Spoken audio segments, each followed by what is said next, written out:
Chapter 1 ৰাসায়নিক বিক্ৰিয়া আৰু সমীকৰণ। ইয়াৰ প্ৰথম কোৱেশ্চনটো আমাৰ আছিল বায়ুত দহনৰ আগতে মেগনেছিয়াম ফিতাডাল পৰিষ্কাৰ কৰি ল'ব লাগে কিয়? ইয়াত আমাৰ এনসাৰটো হ'ব মেগনেছিয়াম এটা অতি সক্ৰিয় ধাতু হয়নে?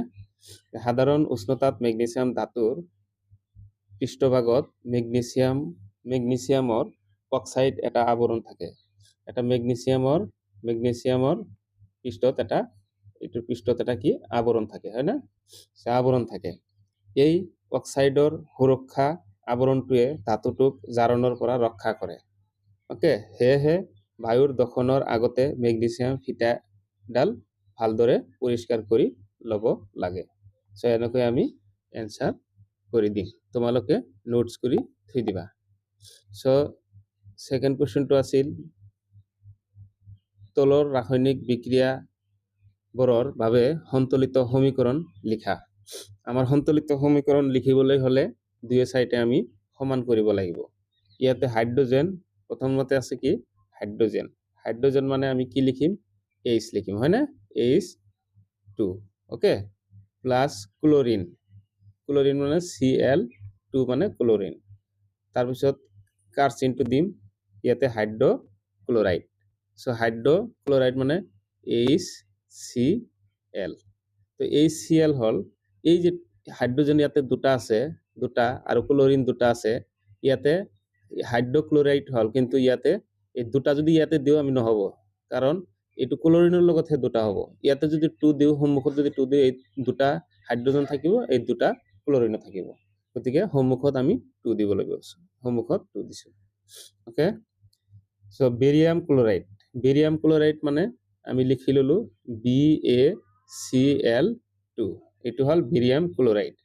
আৰু হল এলুমিনিয়াম সালফেট মানে Al2SO4 মানে ব্ৰেকেট দি 3 দিম হা, এইটো হল এলুমিনিয়াম সালফেট। তো এইখিনি লিখাৰ পিছত আমি কাৰ্চিন দিলো। এতিয়া বেৰিয়াম সালফেট এইটো বেৰিয়াম এই সালফেটটো এইখিনি দুটা একেলগে আনিছো প্লাস এলুমিনিয়াম ক্লোৰাইড লেখাৰ পিছত আমি এতিয়া কি কৰিছো, আমি সন্তুলিত কৰিব লাগিব। সন্তুলিত মানে ইয়াতে বেৰিয়াম কেইটা আছে? 3টা আছে। গতিকে এইখিনিৰ ভিতৰত বেৰিয়াম আমাৰ 3টা মিলাব লাগিব। সো ইয়াতে আমাৰ সন্মুখত 3 দিয়া মানে বেৰিয়াম 3টা হৈ গল। আৰু ইয়াতে SO4 ইয়াতে কেইটা আছে ফাৰ্ষ্টত এইটো চাই লবা। SO4 আছে 12টা হয় না? গতিকে ইয়াতো আমাৰ এই 3 আৰু 4 এইটো পূৰণ হয় না? 3 4 যা 12, গতিকে ইয়াতো 12টা হৈ গল। আৰু ইয়াতে চাবা এলুমিনিয়াম কেইটা আছে? 2টা। গতিকে ইয়াতে 2 সন্মুখত দিছো এলুমিনিয়াম 2টা। আৰু ইয়াতে ক্লোৰিন আছে 6টা। এই 2টা আৰু এই 2টা আৰু 3 2 3 গুণ 6, গতিকে ইয়াতো 2 3 গুণ 6। গতিকে এনেকৈ আমি সন্তুলিত কৰিব লাগিব। নেক্সট কোৱেশ্চনটো 3 নম্বৰ কি আছিল চোৱা, সোডিয়াম প্লাস পানী। সোডিয়াম প্লাস পানীৰ সংকেত আমি কি জানো? H2O হয় না?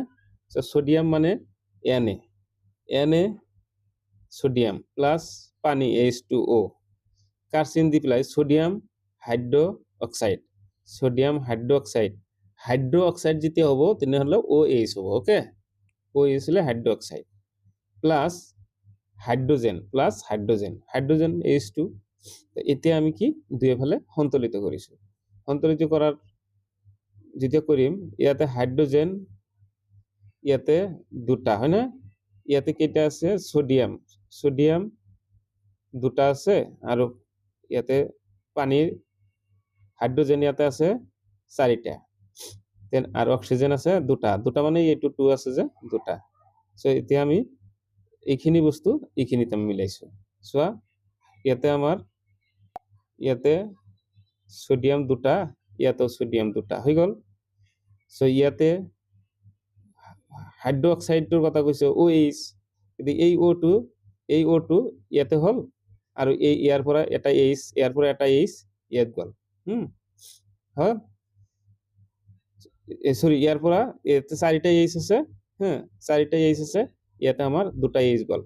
এইটো 2 আছে সন্মুখত 2 গোটেইকেইটাৰ লগত আৰু ইয়াতে থাকিল এটা এটা এটা দুটা হাইড্ৰোজেন থাকিল এই হাইড্ৰোজেন দুটা ইয়াতে লিখি দিছো এই H2 মানে দুটা হাইড্ৰোজেন সো এনেকৈ আমি সন্তুলিত কৰিব লাগিব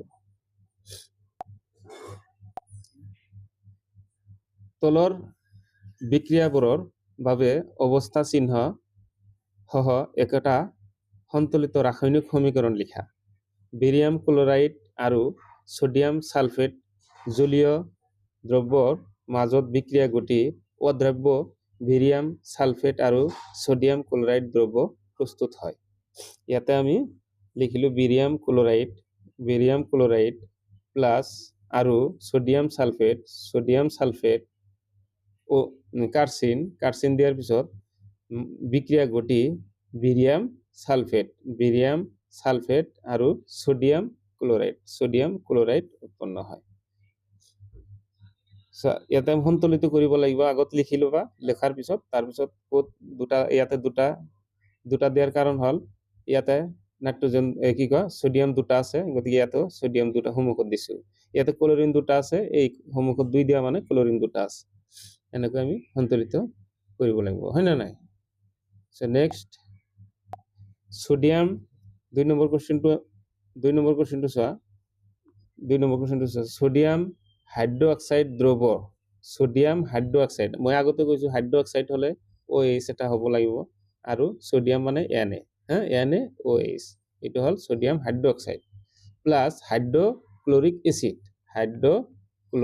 এসিড এই দুটা যোগ কৰাৰ পিছত আমি কি পাম সোডিয়াম ক্লোৰাইড আৰু পানী পাম H2O পাম এইখিনি তো সহজ এনেকৈ যদি আহে তোমালোকৰ 2 মাৰ্কৰ কোশ্চেন দিয়া থাকে সো তোমালোকে অতি সহজে একবাৰ প্ৰেক্টিস কৰাৰ ফলত তোমালোকে এইবিলাক মনত থাকি যাব 10 পৃষ্ঠাৰ পৰা চাবা যে এটা পদাৰ্থ Xৰ দ্ৰৱক বগা ৰং হানিবলৈ অথবা হোয়াইট ওয়াশিং ব্যবহাৰ কৰা হয় তাহলে এটা পদাৰ্থ Xৰ দ্ৰৱক বগা ৰং হানিবলৈ ব্যবহাৰ কৰা হয় এক নম্বৰ আছে পদাৰ্থ Xৰ নাম আৰু সংকেত লিখা যে পদাৰ্থ Xৰ নাম ক্যালসিয়াম অক্সাইড হয় না ক্যালসিয়াম অক্সাইড আৰু ইয়াৰ সংকেত হল CaO O টো ডাঙৰ হ'ব ওকে ইয়াতে এইটো হল ক্যালসিয়াম অক্সাইড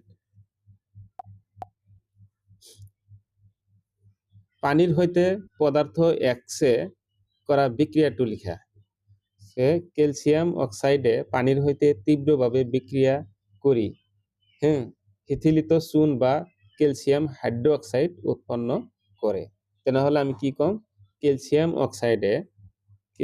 অক্সাইডে কাৰ লগত পানীৰ লগত এই পানীৰ লগত H2O মানে পানী বিক্ৰিয়া কৰি কি কৰে ক্যালসিয়াম হাইড্ৰক্সাইড Ca এইখিনি লিখিম Ca লিখিলো আৰু O এটা আৰু এটা দুটা আছে আৰু H আছে দুটা গতিকে ব্ৰেকেটত এনেকৈ লিখি পেলাই এইটো দুটা লিখিছে ওকে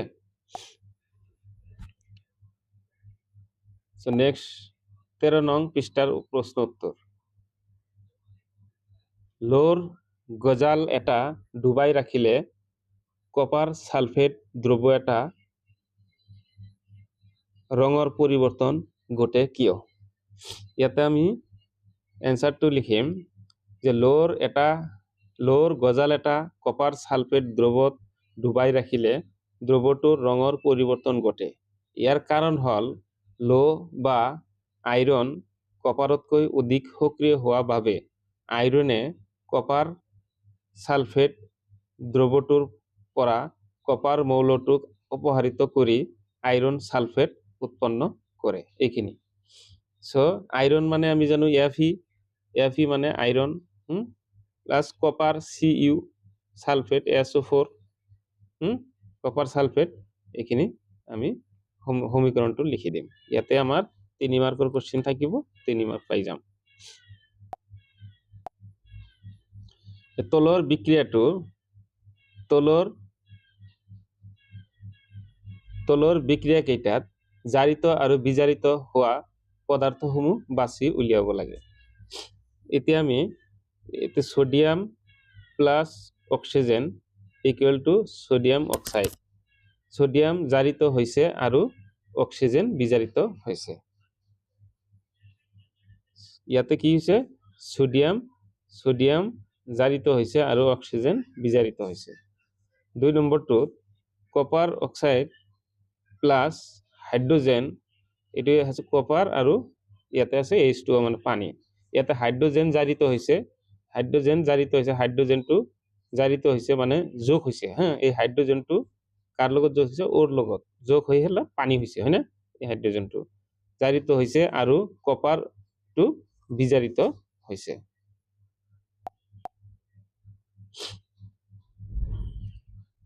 সো 4 নম্বৰ কোশ্চেনটো সন্তুলিত ৰাসায়নিক সমীকৰণ কি এটো মোস্ট ইম্পৰ্টেন্ট কোশ্চেন হয় তোমালোকৰ কাৰণে এটো আমাৰ সাধাৰণতে সোধা হয় আৰু ৰাসায়নিক সমীকৰণসমূহ কিয় সন্তুলিত কৰিব লাগে যি ৰাসায়নিক বিক্ৰিয়াজাত পদাৰ্থৰ মৌলবোৰৰ মুঠ ভৰ বিক্ৰিয়কৰ মৌলবোৰৰ মুঠ ভৰৰ সমান হয় তেনে ৰাসায়নিক সমীকৰণসমূহক ভৰৰ নিত্যতা সূত্ৰটো মানি চলিবলৈ সন্তুলিত কৰিব লাগে সাময়িক ৰাসায়নিক বিক্ৰিয়াৰ সমীকৰণক সন্তুলিত ৰাসায়নিক সমীকৰণ বলে তাৰমানে সন্তুলিত ৰাসায়নিক সমীকৰণ কি আমি এনেকৈ ক'ব পাৰিম যি ৰাসায়নিক বিক্ৰিয়াজাত পদাৰ্থ আৰু বিক্ৰিয়ক পদাৰ্থৰ দুয়োফালে সমান মৌলবোৰ সমান সেই পদাৰ্থ বা সেই সমীকৰণটোক আমি ৰাসায়নিক সমীকৰণ বুলি কওঁ ওকে সো নেক্সট কোশ্চেনটো 5 নম্বৰ কোশ্চেনটো আছিল তলৰ উক্তিসমূহ ৰাসায়নিক সমীকৰণৰ ৰূপত লিখা আৰু সন্তুলিত কৰা মোস্ট ইম্পৰ্টেন্ট কোশ্চেন হয় তোমালোকক নোটস কৰি ৰাখি থবা তোমালোকৰ কাৰণে বহুত ইম্পৰ্টেন্ট কোশ্চেন হয় বিলা ইয়াতে 5 নম্বৰৰ এই কোশ্চেনটো চোৱা হাইড্ৰোজেন গেছ নাইট্ৰোজেনৰ সৈতে লগ হৈ এমোনিয়া প্ৰস্তুত কৰে হাইড্ৰোজেন গেছ নাইট্ৰোজেনৰ লগত বিক্ৰিয়া কৰি এমোনিয়া সৃষ্টি কৰে NH3 সো এতিয়া আমি ফাৰ্স্টত যদি আমি এনেকৈ লিখো hydrogen gas plus nitrogen gas